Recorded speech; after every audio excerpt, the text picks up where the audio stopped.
I was struck by the fact that one of the quotes in the book is a guy saying, you know, LeBron knows more about business than I did when I was his age, and that guy is Warren Buffett. So what is it that he has done in such a savvy way that will become a template here? I think there were two things especially. One, realizing that he was going to have a long career, and he made decisions that were not based on the best deal he could make today, but would be the best long-term deal, which is unusual for a teenager.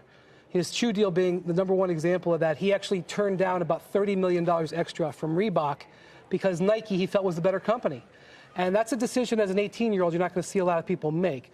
The other thing is he's learned how to capture value off the court. He learned that people just want to be in business with him. He learned that people will pay him or give him equity for having his name attached to projects. And he's been smart not giving those away. He's made a few bad choices here and there. But generally, he's looked to capture value. And one of his worst moments of his career from a business standpoint, the decision, you may remember. Yes, notorious. Even though it was poorly executed, the concept was very smart. He was capturing the value. This was when, just so everyone knows, when he decided, and a reporter really kind of offhand came up with the idea of, hey, why don't you, when you announce whether you're going to stay at the Cavs or leave, or they didn't have to buy it, but do it yourself and control the experience. And you were saying, even though it went so poorly for him, it took him a year and maybe more for his reputation to recover, but it's still maybe a preview of athletes doing more like that. Right, like he got ESPN to give him an hour of time in prime time for free.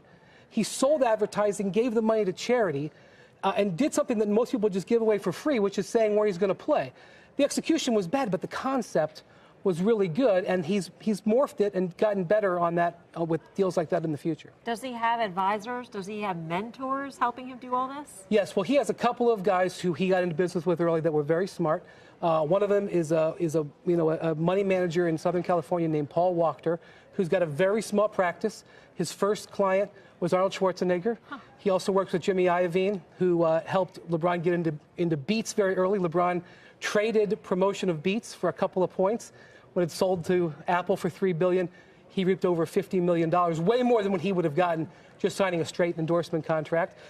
Maverick Carter has been a really good person, even though he was really young when he took over. Maverick Carter being his manager, and has now gone in to lead his media business. And he's not been afraid to take advice from people like Warren Buffett, who he went out at age 23. I know it's commonplace for people to want to go to the Oracle of Omaha, but LeBron was 23 years old when he went out and met him. They also made inroads in Sun Valley and different things. But since you brought up media, let's talk about that for a second, because this summer he has Space Jam 2. By the way, why is no one participating with him? They're afraid he's going to make them look bad? Yeah, well, I think that story got a little bit taken out of context. He is in the process of casting, as well as Warner Brothers in the process of casting. When you cast any movie, you have demands, you know, your first choice. A couple of players who they've shown interest in have said, I just can't do it for various reasons. Doesn't mean they hate him, but, you know, certainly Space Jam 2 is a major, major thing for him. He's done a lot of media projects, but nothing the scope of this movie. In what way is it going to be major for him? Just financially and in terms of future movie projects? I mean, well, he has a development deal with Warner Brothers. And everything that they've done to this point, various television shows and digital products, has been building up to this. And Warner Brothers is Time Warner operation, and they have new management. Several of the people who brought him in have now left the company.